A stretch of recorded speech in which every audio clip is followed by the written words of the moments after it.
You are listening to KLRN Radio, where liberty and reason still reign. Most writers and radio show hosts know that to connect with your fans, you need to do more than just write books or record the latest podcasts. There are many different elements that go into forming an online platform, but there are also many hidden traps. To make matters worse, solid advice on how to survive the muddy waters is scarce. In the book Hidden Traps, I talk about some of the important issues of working with an online platform, highlighting traps that could put your physical or internet security at risk or be harmful to your reputation. Are your social media posts just links with a few disjointed words, making you look like someone who can't complete a sentence? Did your new website cost you more than you anticipated? Are you leaking your personal contact details across the web without even knowing it? Then you need Hidden Traps. Although Hidden Traps is not officially released until August 1st, you can pre-order your paperback or ebook copy now from a variety of retailers, including Amazon, Barnes & Noble, and Kobo. Visit blackwolfpublications.com for more details.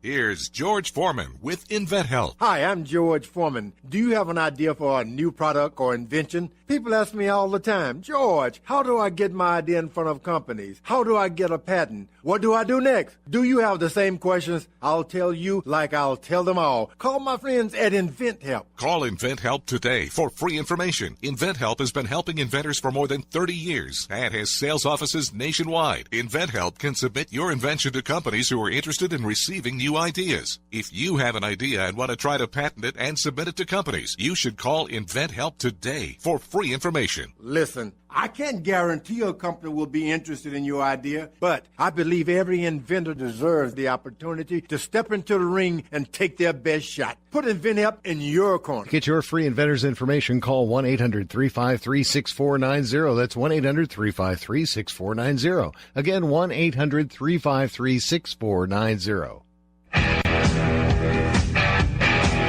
KLRN Radio has advertising rates available. We have rates to fit almost any budget. Contact us at advertising@klrnradio.com.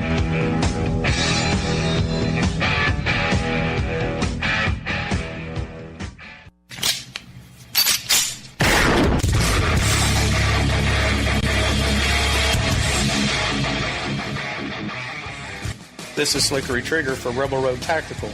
With proper care and feeding, your pistol will be ready when you need it, there to save your life. Shouldn't your gear be that good? Whether you need a holster for comfortable everyday carry or a tough-as-nails holster for your next training course, Rebel Road Tactical has what you need. Check us out on the web at rebelroadtactical.com. You're listening to the Spark Radio Network, internet radio like you've never heard before. Innovation, creativity, and imagination are all said to begin with a spark. So fasten your seatbelt and take the ride of your life and listen for the spark. This is Jenny Earhart with Southern Sisters Radio, and I'm your Southern Sister. In case you didn't know, you can check us out every Sunday at 2 p.m. right here on KLRN. And I'd love to hear from you. Email me at radio@southernsistershome.com. Hot takes and keen insights. With the one and only at Radio Griff. Griff, if you can't tell, I'm really fired up for this topic wheel segment today. Dude, I was just about to give everyone warning who's out there listening. The Wenz is in rare form today. Oh. He's fired up. Irma's got me a storm cell. I am moving fast. I've never seen such. So get ready for hot takes, keen insights. It's going to be something else coming up here. All right, I lug this 39-pound topic wheel up the stairs. I'm going to give her a rip because I need to spend some energy right now. Get rid of some of that. All right, here we go. Selena Gomez, kidney transplant. Ouch. Hillary Clinton book. Oops. Oh! Sergio, sideline reporter. Sergio Dip, the Mexican-American sideline reporter for ESPN. He was doing the sidelines on Monday Night Football, the second game on Monday Night Football. The late night. Right, and what they're doing on ESPN right now is on ESPN2, they're putting all the games in Spanish for Monday Night Football, and ESPN has the regular feed, but he was doing like some special crossover thing where he was speaking English on the American English version for like one segment, and he had quite the experience there trying to speak English and try to sideline report at the same time, right? Yeah, and you have the audio pulled up. Yeah, we have it right here for you. So, Beth, Coach, it's a pleasure to be with you guys here on the field from up close, just watching Coach Wenz Joseph from here. You watch him now on the screen. This diversity in his background is helping him a lot tonight. Quarterback at Colorado, defensive back in the NFL, and here he is having the time of his life this night, making his head coaching debut. Time of his life. You know what I'm not having? The time of my life listening to that. Well, the thing is, he kind of did something we don't see on television much. He was literally describing what we're watching. That's all he was doing. You see him on the screen. There he is. He's a minority. That's He's the a only thing football you coach. see that on the dog show. Right. Right. Here's what you're watching right now. Here's the poodle. You can see how clean and manicured those nails are. And here comes our owner, and the little golf clap in the background as the dog holds its number 2 until after showing. But it was god awful. Not to mention. Well, let me be the voice of reason, kind of. Yeah, here. thank you, because I'm going off the rails. The Wenz is going to go out, off the rails. Apparently, English is his second language. Right. He's a Spanish broadcaster. He was doing English on national TV for like the first time ever. He's only 29 years old. It wasn't the best, but he gave it his best shot. I couldn't go on a Spanish station and speak Spanish. But here's the thing. But you know your limitations. I do know but ESPN probably now go for it. Go for it, pal. It cross promotes their Spanish broadcasts, all this stuff, whatever. ESPN CEO Mickey Mouse said, "Go for it, Sergio Dip." He had a bad day, and he even initially sent some tweets out because it started picking up obviously steam on Twitter. People were going, "Oh my gosh, this is a terrible sideline report. Oh, this guy, wow, what's going on?" And he tweeted some funny stuff, like a little winky face, and "Oh, how do I handle being famous now? Ha ha ha." Well, then he takes it almost a little too far. He gets a little, makes it a little too serious. He sends out a YouTube video late after the game that night, kind of explaining what happened and his view on everything about that terrible sideline report. It's been a couple of hours now trying to digest what just happened to a 29-year-old Mexican guy like me.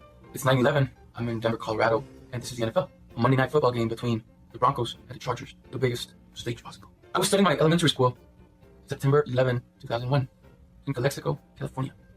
Born in Mexicali, Baja California, Mexico. But growing up in the American environment as a minority like head coaches Wenz Joseph and Anthony Lynn. So what I wanted to do was to show some respect, making my debut as a minority on American national TV, the biggest stage out there, on the most heartfelt day in this great country made up by immigrants, and on some people's perspective, it all went wrong.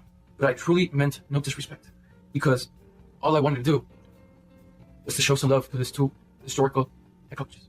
Hopefully, I'll have another chance, and be sure I'll make the most out of it.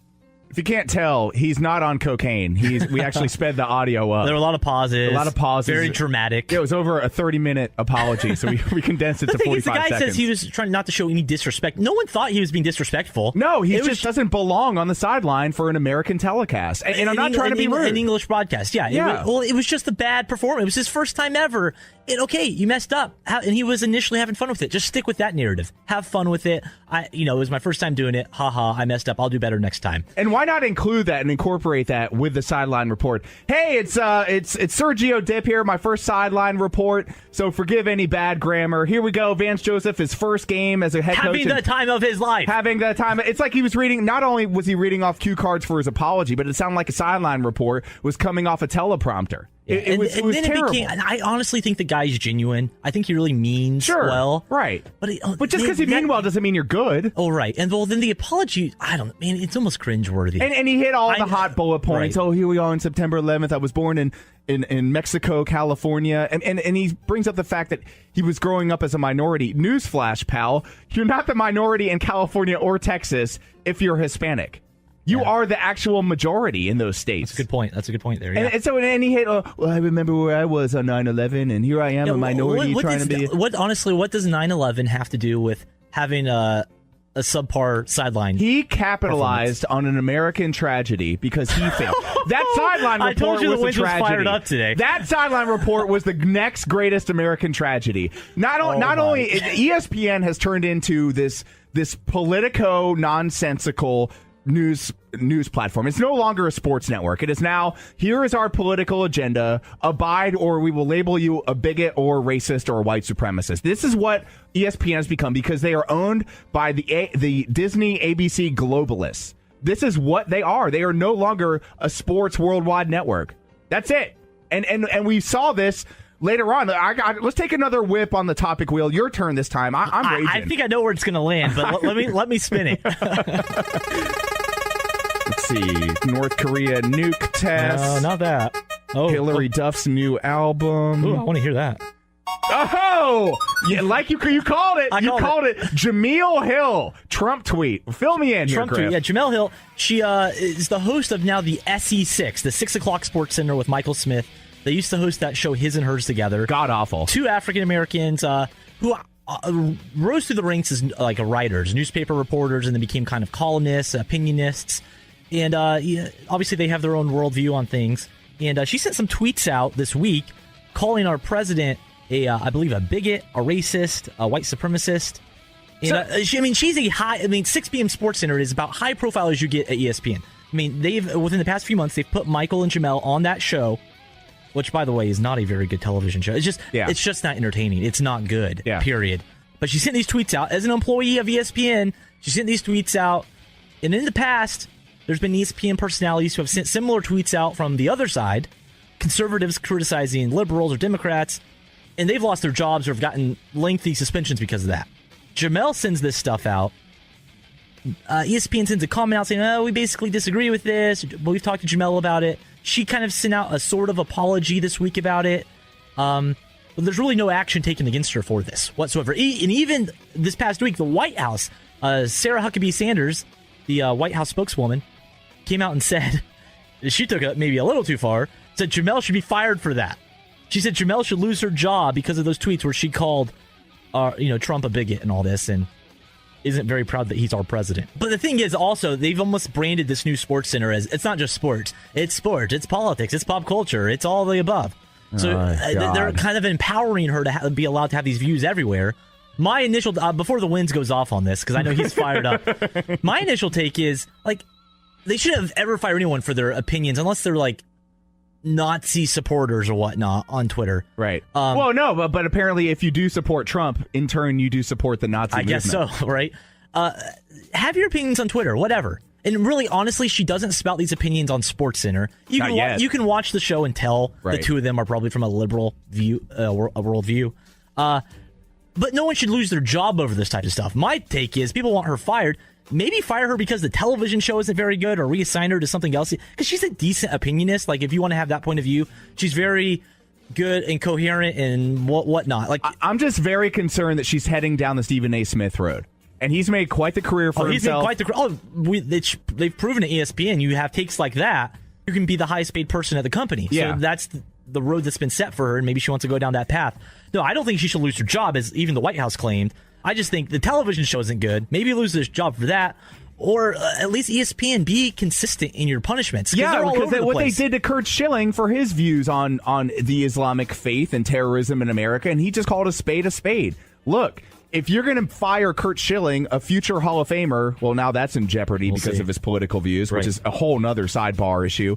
But yeah, you have to be consistent with this. One way or the other, whether you agree or disagree, you have to play it down the middle. Keep your politics to yourself or do it from your non-company affiliated Twitter account. Jamil Hill could have her unofficial My Tweets Are My Own account. And they've also proven just a few months ago, they got rid of this tennis announcer. He was broadcasting a tennis game on ESPN3, the digital network. And he said that Serena Williams or Venus, one of the two, had gorilla-like tactics or something. He meant it G-U-E-R-I-L-L. Some New York Times writer heard him say the word gorilla, talking about an African-American, and thought he was talking, equating her to being like an ape. That wasn't the case at all. That wasn't the case. It was totally that was a false narrative that was spread out there. More fake news. But the guy lost his job. Then, because he lost his job, he was under all this stress. He had a heart attack. He didn't pass away, thank God. Recently, Linda Cohn. Everyone knows who Linda Cohn is. Oh, yeah.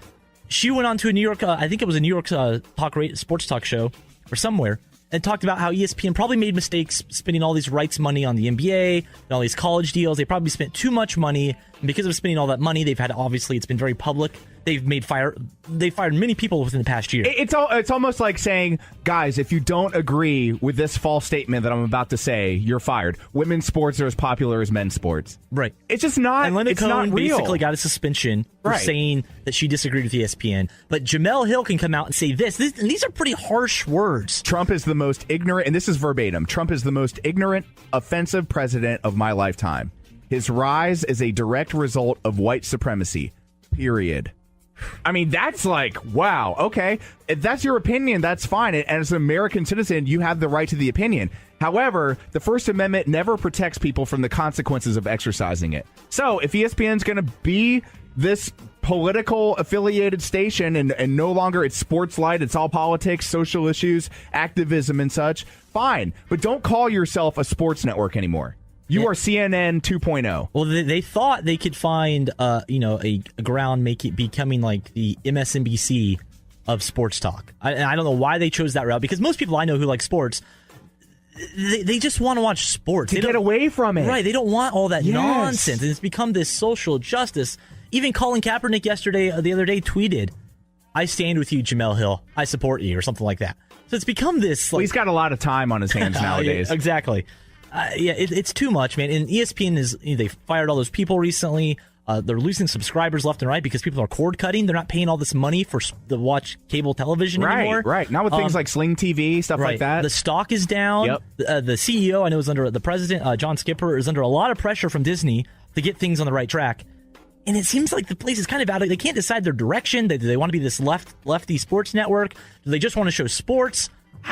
It's sad, man. And you'd think that they would go where the buying power is. And let's just be honest. The buying power isn't liberals. It's not. I mean, look, if you want your stock to go back into the black where people are actually making money and want to invest in your company, you got to stay away from the bottom feeders. And truth be told, the people with expendable income for the majority aren't liberals. That's a good point. And also, it's just lots of guys like us who have decent jobs. Yeah. We might have a little expendable income here and there. And we might disagree on politics, man, but we can at least sit down, grab a drink, and watch the game together. And politics don't even come up about it. We just want to watch sports. Yeah. And that's all we want is sports. Just give me sports. I want to watch sports to get away from the news, to get away from the traffic. I want to know who won, or the trade rumors, or who should I pick up on my fantasy team. That's all I want. I don't want to hear about Colin Kaepernick, Donald Trump, and I'm not going to the White House, and like all these Michael things. Bennett and Kaepernick. I don't want to hear all that, man. While I understand where people like Michael Bennett are coming from, and I even understand where Colin Kaepernick is coming from, yes. But at the same time, I don't want to hear about it when I'm watching a highlight reel. I don't care about all that social stuff. I want to watch sports to get away from the world. It's my escape, and now sports has been sucked into this chasm of oppression. Like, I feel oppressed by turning on this channel because I'm forced to stomach this crap, and I'm sick of it. And you're not the only one because, as we said, they're losing viewers left and right. People aren't watching anymore, and I think a large part is because of the direction they've chosen to take, becoming the liberal sports network for some reason. There's one guy on, he's Clay Travis. He's a big-time sports writer based out of Nashville. He calls ESPN MSESPN. Yes, exactly. He's on point. It's ridiculous. And I wouldn't be surprised if he lost his job for saying that. Right. I mean, we are in such a fragile time. I was telling Radio Grip before we hit the record button, I am very deeply concerned about this experiment called America, because I feel like we're not even 300 years in, and here we are. This might be the end. We're getting to that time where all of a sudden having an opinion is illegal, especially if it doesn't agree with the globalist elites. It's over. If it doesn't line up with what you said. Oh my gosh! You're exactly right on that. And here we are. We got to give this topic wheel one more whirl. What say you? All right, here we go. Ooh, it's a good spin. Let's see. Hurricane Irma. More Irma. Irma. Oh, okay. You know, guys, this is not a political show, but we just kind of went there. So let's continue on the train. All right. Apparently, our good friend Kid Rock, the ball with the ball, the bang to bang boogie, that guy? Yeah. He is considering a Senate run in the great state of Michigan. And a lot of people are excited about this. I am too. Are you a Kid Rock fan? Oh, well, I'm not really a Kid Rock fan. Some of his songs are kind of catchy here and there. It's like the songs come on the radio, and you're kind of jamming to it. Then you look down and realize, I'm listening to Kid Rock, and I kind of don't hate it. He has songs, to me, that's the kind of songs he has, especially the kind that are on the radio. It's like, They're cool tunes. They're catchy. They're cool and catchy, but it's like, it's Kid Rock. Yeah. It's almost like a guilty pleasure. Right, like, yeah. It's the definition of a guilty pleasure. You're right. It's like me when I was rolling down the street earlier this week, just jamming out to Spice Girls Wannabe with my windows down. Unashamed. Oh, my goodness. Unashamed here. It's a sight to see. No, this day and age, I mean, Trump became president. Kid Rock, I mean, how hard is it to be a U.S. senator? It can't be that hard. I mean, they don't do much, obviously. Right. So I say put him in. Let's see. Like, why not?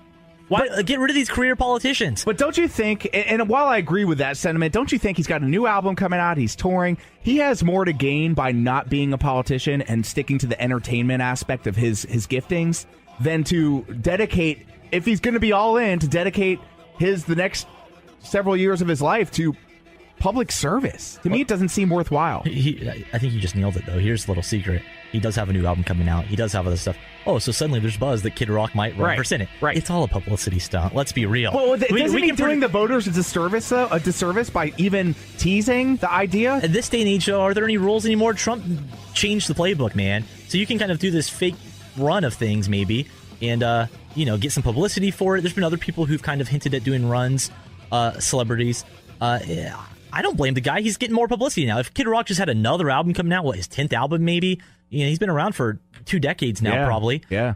It would be like, But now, Kid Rock might be running for U.S. Senate. We're suddenly talking about Kid Rock again. So it's almost a genius PR move by him to pull this off. And I really don't think he's really going to run.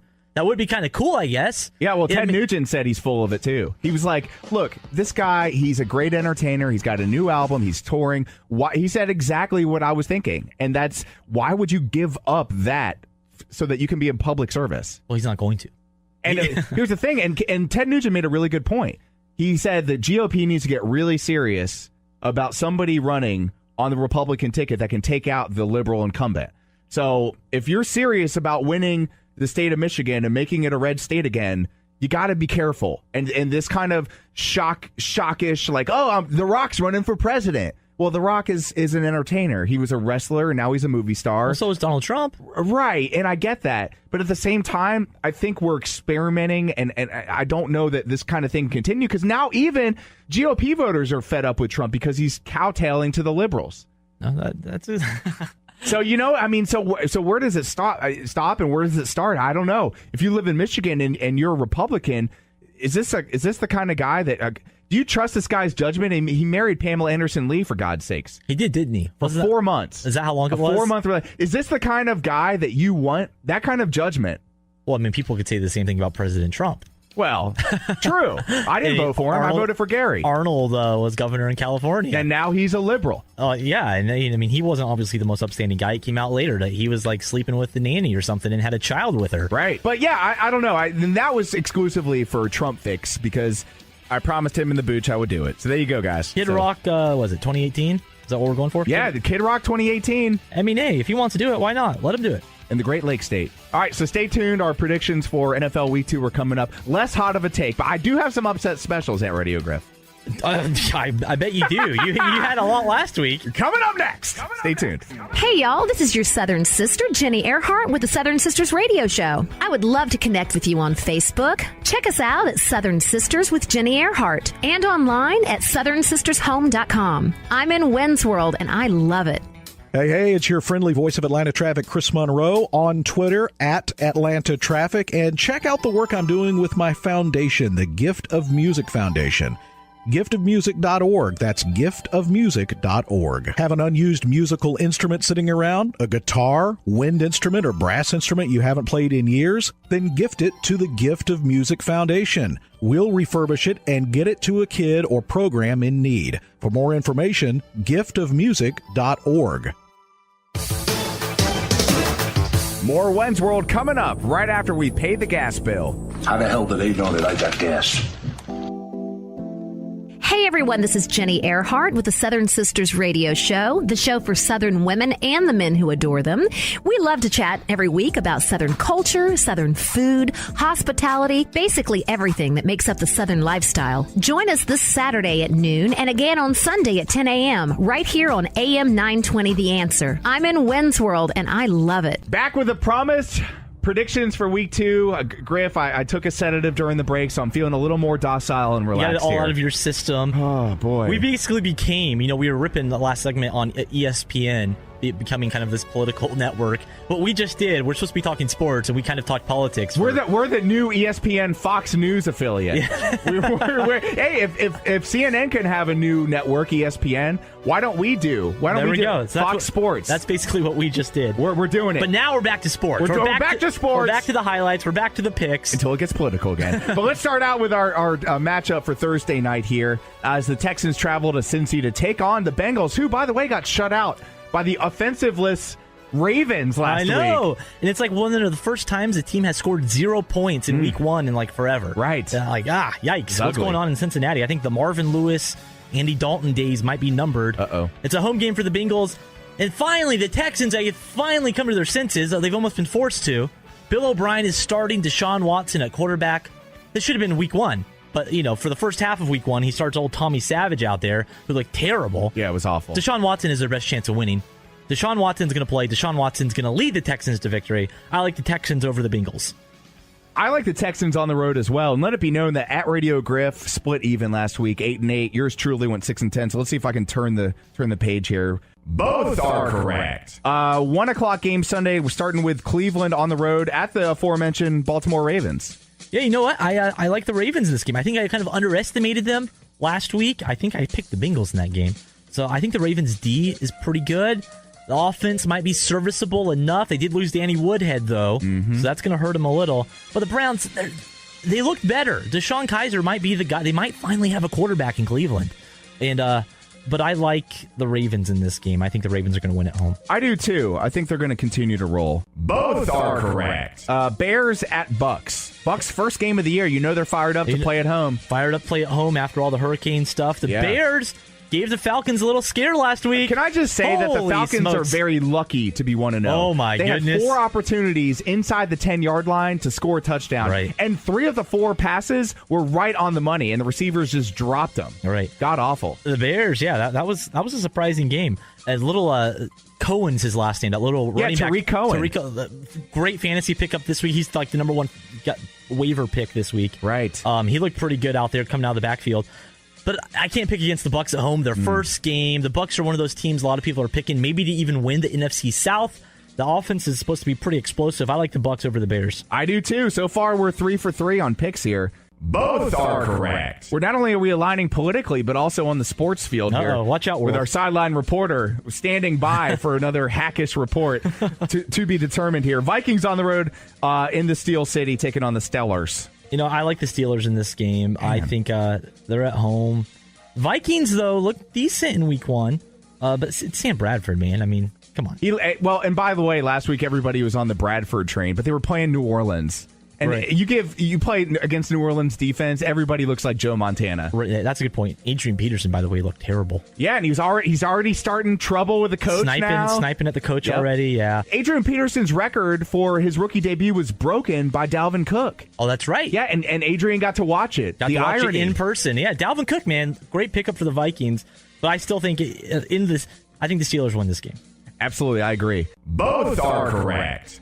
Patriots at Saints. Oh, man. I think we both can say. The matchup of 0-1 teams, right? Yeah, high-scoring affair. Yeah, who's going to win this one? I think the Patriots are going to go down to New Orleans, take care of that Saints defense. I mean, there's no defense. There's no defense. So Patriots will win this game. They're going to bounce back. It'd be like a practice session for Tom Brady. Have they ever lost 2 in a row? I don't think so. If they have, it was an anomaly. And by the way, the TB12 method dropping the Barnes & Noble shelves later on this month. I went down there yesterday. Oh, yeah? I will be taking screenshots of every single page. We're going to have like an extensive review, book review of that when it comes out. I think we should do a book club review of every chapter weekly. Oh. I think that's a great idea. Oh, that's a good idea. I'll just send you all the screenshots of all the pages. Give you a text message there.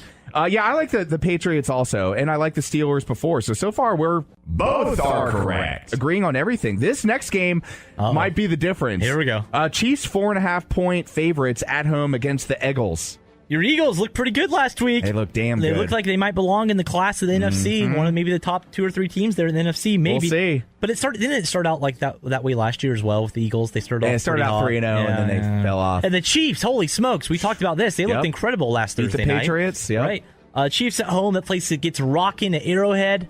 I like the Chiefs. Alex Smith is going to continue throwing for like 500 yards, and he's going to take care of your little Eagles team. I disagree. I think the Eagles go 2-0. I think head coach Doug Peterson has a lot to prove to his former boss, Andy Reid. Yeah, that's a good First point. time at Arrowhead as an oppositional coach, and not to mention the Eagles defense, man. God, they look so ferocious. And I don't think Kareem Hunt's going to have a great week. I think Tyreek Hill's going to have a great week, but the days are numbered for that secondary in Kansas City because Eric Berry's out for the year with that torn Achilles. He's the heart of that defense. That's a good point. And he went out during that game when the lead was already pretty much in hand. So, yeah. I like the Eagles. So that's my upset pick of the week. Advantage Griffin. Titans taking on a division rival, Jacksonville Jaguars in Jags. Jacksonville, yeah. I mean, they don't want to lose this game, of course. I like the Jaguars in this game. I was impressed with their defense in week 1. They did lose Allen Robinson, it looks like, for the season already torn again. ACL, not good. But I think with Leonard Fournette back there, I mean, Blake Bortles is their quarterback. Their goal is just to pound the ball. That's what Doug Marrone, their coach, that's all he wants to do. Run the ball, run the ball, run the ball. Let's win on defense. Let's make our offense serviceable enough. So I like the Jags in this game, man. I like the Titans kind of like personally, and I thought maybe this would be the year they break out. But after last week, I'm not so sure, man. I'm worried about the Titans, and I think they're going to start off the season 0-2. I think you have unnecessary worry. I think they're going to rebound. I think Tennessee wins on the road this week. No, strong performance by Mariota. They're not going to. Well, we'll see. Advantage the Wenz. Cardinals taking on the Colts. Oof. The Colts might be one of the worst football teams we've seen in years. Without Andrew Luck, they don't even stand up. There's no prayer. And it's amazing. I think it was Colin Cowherd, sports talk guy, talked this week. Andrew Luck isn't the best player in the league, but he might be literally the most valuable player to his team. Right. Yes. Because when he plays, he makes the Colts contenders. Like, they're right in the mix. Without Andrew Luck, they're not a good foot. Like, they are bad. Really bad. Like, Pagano might get fired after this game. Like, that's how bad it is. Like, isn't that pathetic, though, that the coach is going to be fired for circumstances that are beyond his control? The whole organization's a mess. They need to start over. They really need a new owner. It's not good. I think the Cardinals are going to go into Indy and take care of them. I agree on that. Both are correct. Bills taking on the Panthers. Panthers went out to San Francisco and took care of my Niners last week. Handily. Christian McCaffrey looks good, man. Looks good. They got Kelvin Benjamin. Yep. Jonathan Stewart mixing it up in the backfield as well. I like the Panthers over the Bills. The Bills, they're rebuilding, and they're not quite there yet. I see what you did there, Bill. Whoa, I didn't even catch that. I like the Panthers. Yeah, I like the Panthers as well at home. Both are correct. Jets, just easy for me to say. Jets taking on the Oaktown Raiders. I like the Raiders. Yeah, why not? Jets aren't good. Enough said about that matchup. Both are correct. Dolphins at Chargers. This is an interesting one. Yeah, the Dolphins, their first game. Jay Cutler. The behind center. Oh, man. Woo!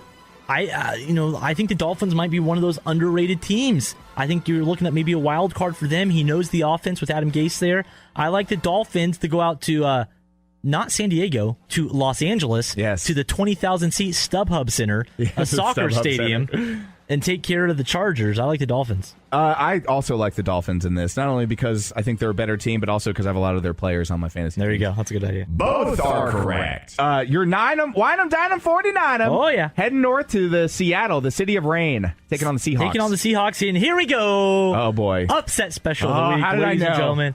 I think after week 1, they got the week 1 jitters out. They didn't score a touchdown, but I think that all changes this week. The 49ers are going to go to Seattle, and they are going to take care of the Seahawks. They're going to win. If you were on a sideline right now, I would throw eggs at you for even with that notion that the 49ers have a prayer Here it against is the now. Seahawks. Here's now. But we didn't even discuss this earlier. I totally forgot. David Johnson for the Cardinals, out. Basically out for the year. Yeah, this is true. NFC West is wide open. Doesn't that just say how bad the Colts are still?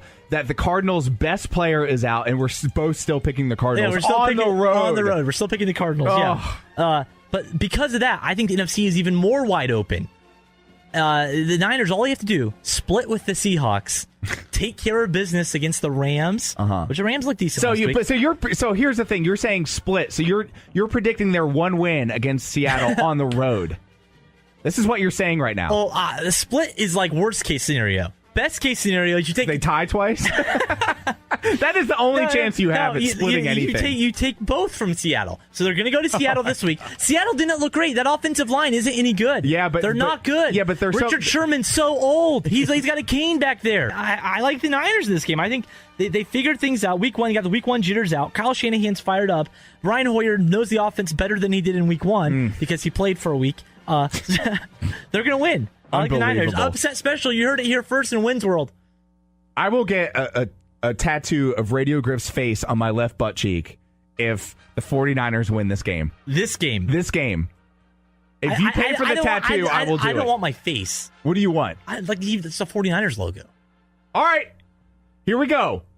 If you pay for the logo, I will get it on my left butt cheek. Okay, it'll be a small one. So. It'll be a small. I have that white boy butt, so yeah, of course. I don't really have much muscle back in my butt. I'm down. All right, I'm not getting anything in return. Though. Well, no. I understand that. I'm not getting a Seahawks or Eagles logo, even if it's permanent marker. No, it's gonna be real. I'm gonna put it out for a real one. All right, put the money on the table. All right. I'll take the Seahawks at home here. With I can't. I just don't. I think it's impossible. I literally think it's impossible. And here we go. If they tie, no tattoo. So you have to win this game. No, that's all we do is win. All right, we keep our hands up. Except for last week. Advantage the Wenz. Redskins taking on the Rams. I'm a Rams believer now. Sean McVay, the 31-year-old head coach, Jared Goff. He looks like Joe Montana back there. Here it is. Better Rams reference for you because Montana wasn't a Ram. Kurt Warner. Okay. Jared Goff looks like the old Kurt Warner back there after stocking groceries for a week or something. I don't know. I like the Rams in this game over the Redskins. Yeah, I do too. I think the Redskins aren't as good as people thought. I think the Redskins, to me, when I think of the Redskins, to me, it just seems kind of like a mess. They're not there. Yeah, Cousins is all over the place. They lost Pierre Garçon and Deshaun Jackson. That showed up last week. I mean, Terrell Pryor had a few drops. He had a few drops. He was overthrown. The first play of the game was a bomb to Pryor, and it was overthrown. Cousins isn't ready. Yeah, there's a mess. And plus, the Rams are at home, and so far, so good for them. Yeah, I take the Rams also. Both are wrong. Them boys. Taking on the Mile High Broncos. You know what? I think after watching the Cowboys take care of the Giants last week, I'm kind of now a believer in Dak Prescott. I think he might be the real deal there. I predicted there'd be a sophomore slump, but I don't think there's going to be. I like the Cowboys to go in Denver. Trevor Siemian. He looked so good last week. He looked so good last week. Is he going to beat the Cowboys? He was the best thing about that Monday Night Football broadcast. He saved that broadcast. Besides Sergio Dip. Besides Sergio Fun Dip. Terrible. I like the Cowboys over the Broncos. I like the Broncos in this one. I think their defense is good, and I also think they're playing in Denver, which is going to be some thinner air for that Cowboys offensive line. Yeah, I take the Broncos. I don't think it's going to be a blowout, but at least a field goal there. Advantage the Wenz. Let's see here. Oh, woo! Sunday night special. Oh man, it's going to be rocking. It's the Cheeseheads visit A-Town. It's the Benz taking on the Falcons. Yeah, very first regular season game at Mercedes-Benz Stadium. Yep. Apparently, weather permitting, the roof will be open. Sunday night football. It's going to be rocking. Aaron Rodgers, Jordy Nelson, and the guys coming on down. Yep. To take on Matt Ryan and the Falcons. I like the Packers in this game. Let all the hopes and dreams of all these season ticket holders. It's going to be incredible. It's going to be great. No, they're going to be so sad because the Packers are going to win. I love it. The Falcons didn't look very good last week.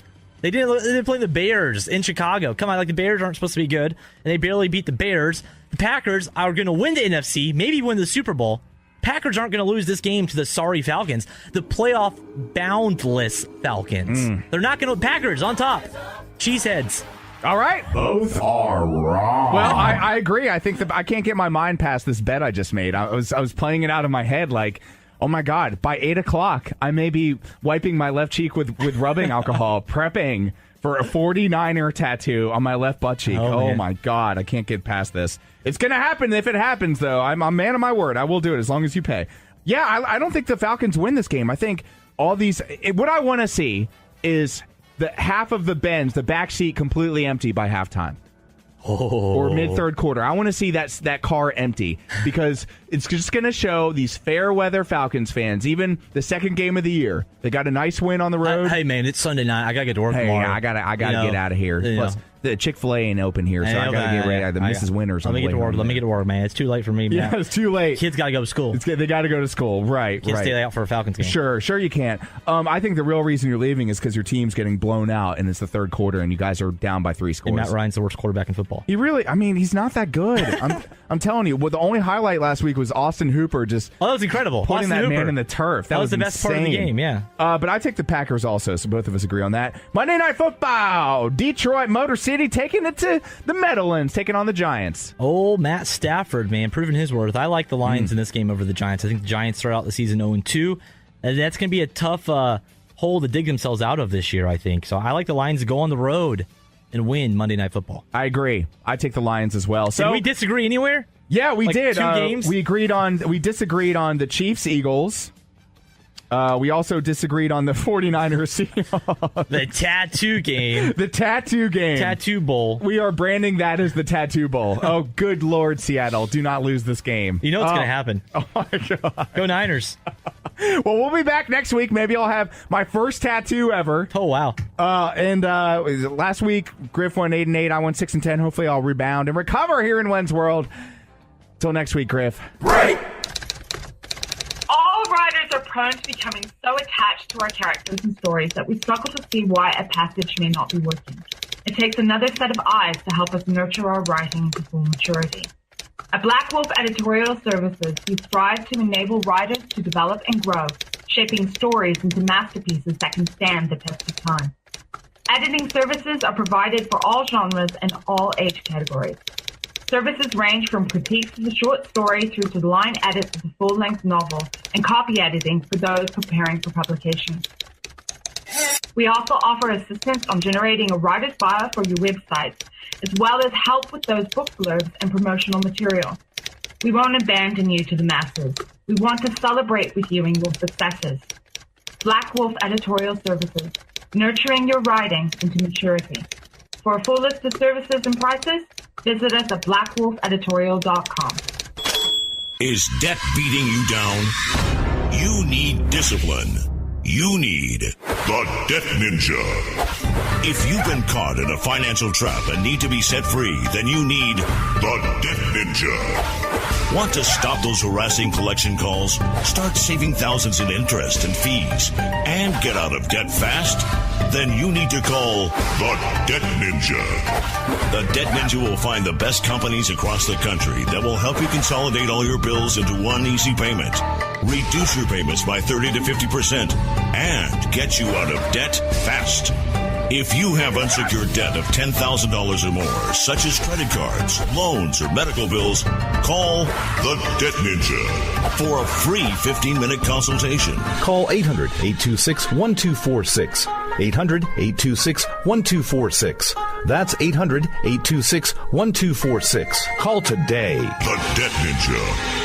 Hey, KLRN Radio family, this is Jenny Earhart. Check out the Southern Sisters Radio Show every Sunday at 2 p.m. right here on KLRN. Connect with me on Facebook at Southern Sisters Home with Jenny Earhart. You can also catch our Facebook Live videos, unedited and uncensored. Connect with me personally. Email me at radio@southernsistershome.com. Well, my friends, this Hindsight's Always 2020 segment is being recorded on the Monday before Monday Night Football kicks off. Giants and Lions tonight. But as it stands, Radio Griff won 10 of the 15 matchups. The Wenz here won 12. So I'm catching up to last week's deficit, 6-10 to Radio Griff's 8-8. So let's see if I can take the advantage after tonight's matchup, Monday Night Football. Stay tuned. We'll let you know how it all works out. Break! Welcome back to Wenz World, my friends. You know, this show is a variety show, a mixed bag full of different topics, ideas, and interests. And music is definitely one of our favorite things to talk about. So without further ado, our Artist Spotlight segment. Welcome back to Wenz World. We're back in the Artist Corner spotlighting musician Greg Kihn. His latest album, Rekindled, available now on Amazon, also on iTunes, and check him out online, gregkihn.com, K-I-H-N. So enough jibber jabber, let's get to it. We're going to pick up where we left off last time with musician Greg Kihn, chatting about his life on the road in the early days. One of my first gigs, God, after my first album came out, one of my first gigs was at Winterland opening, and I didn't know who I was opening for. It was another one of those. Bill Graham called me at 4 o'clock, and he said, "Can you be over here by 7 o'clock, set up and ready to go?" And I said, "Yeah, what's the deal?" And he said, "Well, Cheap Trick is the opening band, and Robin Zander's got laryngitis. He can't do it. You got to come over, and you got to come over right now." And I said, "Of course, I'll be there." And I didn't even ask him who we were opening for. We get to the gig. I'm ready to go out there, and it's Black Sabbath. Black Sabbath fans are throwing, everything at me. They're giving me the finger. They're lighting candles. Oh my God! It was like the end of the world. They hated us. They totally hated us, and I was doing introspective love songs at the time. Right? Yeah. That's what the Black Sabbath crowd wants to hear. So they booed us off. I remember. Steve Wright, my bass player, came and said, "Well, let's just cut the set short and get the hell out of here." I said, "You got it, man. Let's go." So I go over to the side of the stage, and we're leaving. We cut the set short, and I walk right by Bill Graham. He's standing right there. And I go, "Bill, why'd you throw us to the wolves, man? Why'd you put us on with Sabbath?" He goes, "Hey, I just needed a warm body, and I wanted to see what you guys are made of." And I said, and he said, "I thought you were really good. Don't worry about the proud. I love you guys, and I'm going to hire you again." So we became one of Bill's favorite bands, and we opened up 1 million shows with all kinds of bands. I could write a book with Bill Graham stories. I got so many good ones. That's awesome stuff. It's so fantastic. I was looking at your website, gregkinn.com. And unfortunately, you're not touring anywhere close to me, but you're still doing it, man. You're still on the road, making people smile and entertaining the masses, man. I think it's fantastic. Yeah, we love playing. I mean, after the 18-year hiatus when I was on the radio, I missed going on the road. I missed, it's kind of like summer camp. You get together with your buddies, you go on a plane ride, and you know where you're going, and you get there and you play a gig. It's a lot of fun. Right. We go out there in the world, and we know everybody. And it's like, "Greg, where you been?" So I have a little bit of work to do to kind of reintroduce myself, but the new album's doing great. These gigs are just a lot of fun. The band, probably the best that the Greg Kinn Band has ever sounded, or at least in the last 2 decades. And that means a lot, because if you think about it, I mean, you've had some big names. Joe Satriani, who went solo, did his thing. You had the guitarist from Eddie Money as part of your group. Yeah, that was Jimmy Lyon, and we had a lot of great, some big shoes to fill. But, it was always fun. And, as the years went by, I really came to appreciate my son, Rye, because he was playing all of these styles. He could play the Jimmy Lyon style leads, like an Eddie Money kind of a lead. Sure. He could play Satriani style shredding. Wow. He could play, like Dave Carpenter, Eric Clapton riffs. The guy could play anything. And that's why it's so much fun. We go out there and we can do a couple of songs. When you see the Greg Kinn Band nowadays, you're going to see, obviously, you got to see the hits, like Jeopardy, Break Up, Lucky, all that stuff. But at the same time, we're throwing in a handful of songs from the new album, and they're going down great. And we've got a bunch of older songs that were never singles, but were, like For You and Madison Avenue, and they were turntable hits, but they weren't singles. So, I have a lot of, I got a vast catalog to choose from.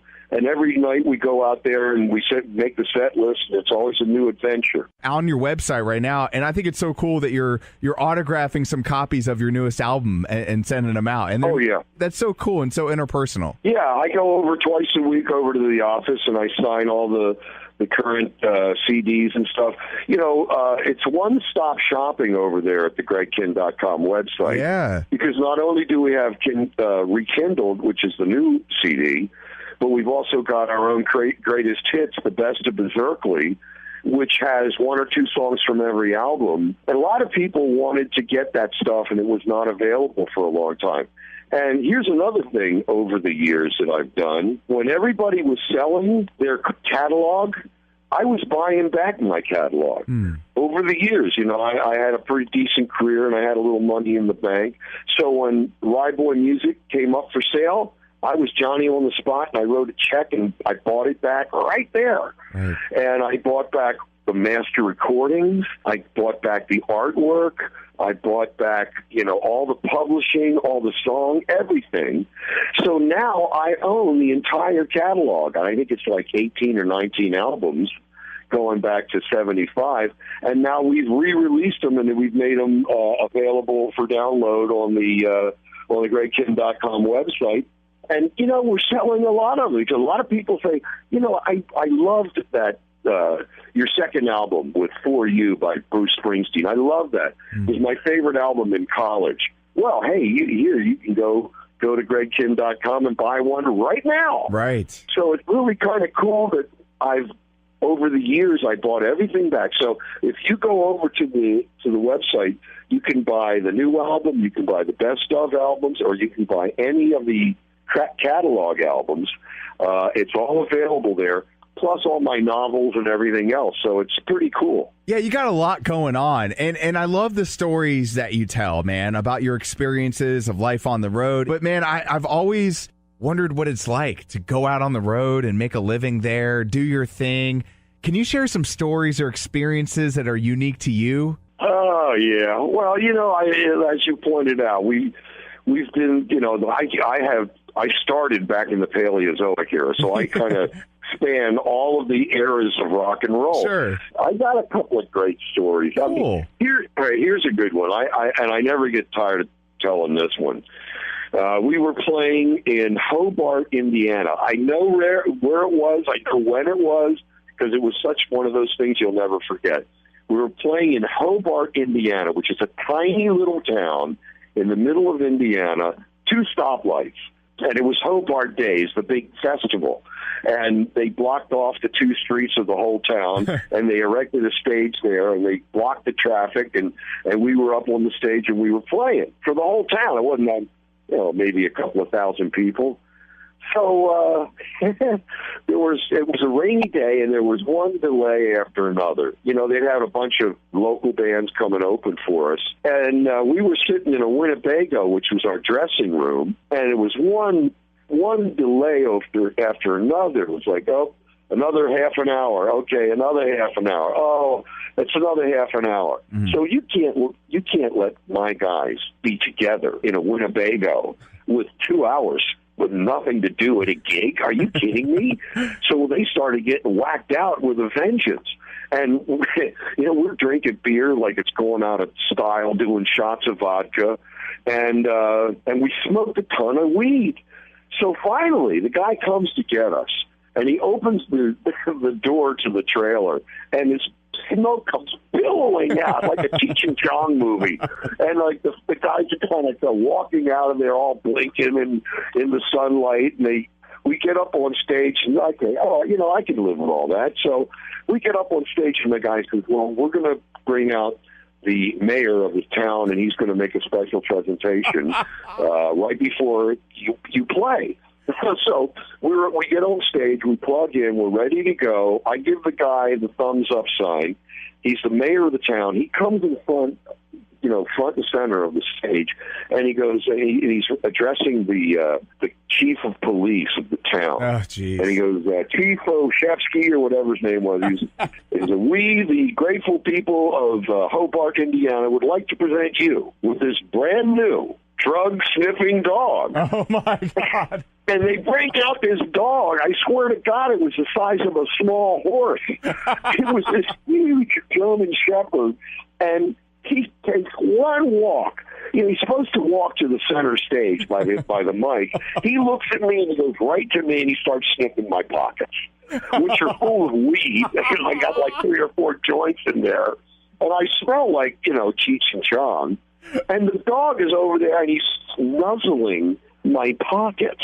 And I can see the chief of police is going, it's a drug-sniffing dog, and he's smelling that guy's. I wonder if, and I had to do something right then and there because I knew we were going to get busted right there in front of everybody. That would have been insane. So I counted off the first song. 1, 2, 3, 4. Boom. We go into the first song. It's like a million decibels.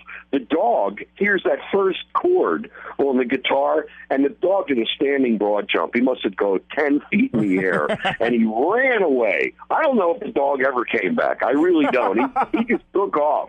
The band completely freaked him out.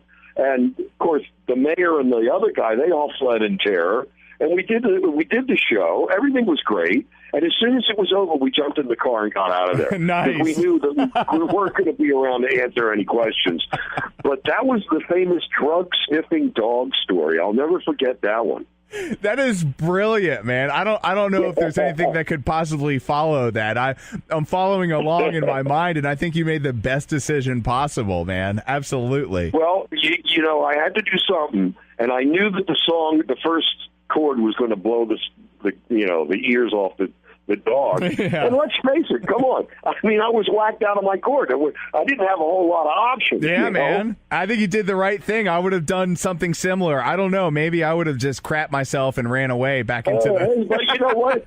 And because the band was so whacked out, we did a great show. Right. It was a fun show. We had a lot of fun. All the people dug it. But, you know, there you go. That's a typical crazy road story that could happen any night. First album in 21 years, rekindled. Yeah. It's definitely a must listen. And I would encourage everybody to head to gregkin.com and, of course, connect with Greg on Twitter at GregKin, and Kin spelled K-I-H-N. Greg, man, this has been so cool, man. And I'm so thankful for this time together. And I really appreciate you. Thank you so much, Greg. Excellent. Hey, what could be better? Thanks a bunch, man. Hey, thank you, Greg. You enjoy your day, sir. All right, Joey. Bye-bye. All right, bye-bye. Man, we hope you enjoyed this show. You know, if you love the show, hate the show, or are indifferent, follow us on Twitter at WENZ World Radio, and we'll follow you back. Till next week, take care. Excellent! Individuals and businesses with tax problems, listen carefully. Do you feel like you're losing control over your finances? If you owe over $10,000 in back taxes or have unfiled tax returns, we can help you take back control. The IRS is the largest and most aggressive collection agency in the world, and they can seize your bank account, garnish your paycheck, close your business, and file criminal charges. Take control of your tax problems now by calling the experts at Tax Mediation Services and take advantage of the Fresh Start program and new laws that may allow us to negotiate a settlement for the lowest amount possible. Our team of tax attorneys and enrolled agents can stop collections and get you protected so you can take control of your financial future. Tax Mediation Services is accredited by the Better Business Bureau. Call now for a free case review and a price protection guaranteed quote. Call Tax Mediation Services now at 800-610-9050. That's 800-610-9050. 800-610-9050.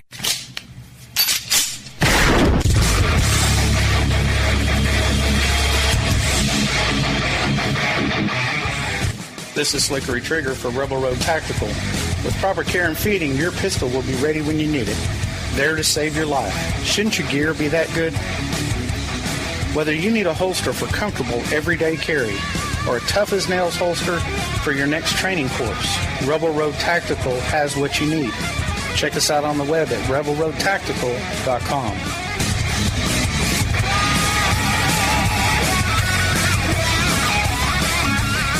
Is debt beating you down?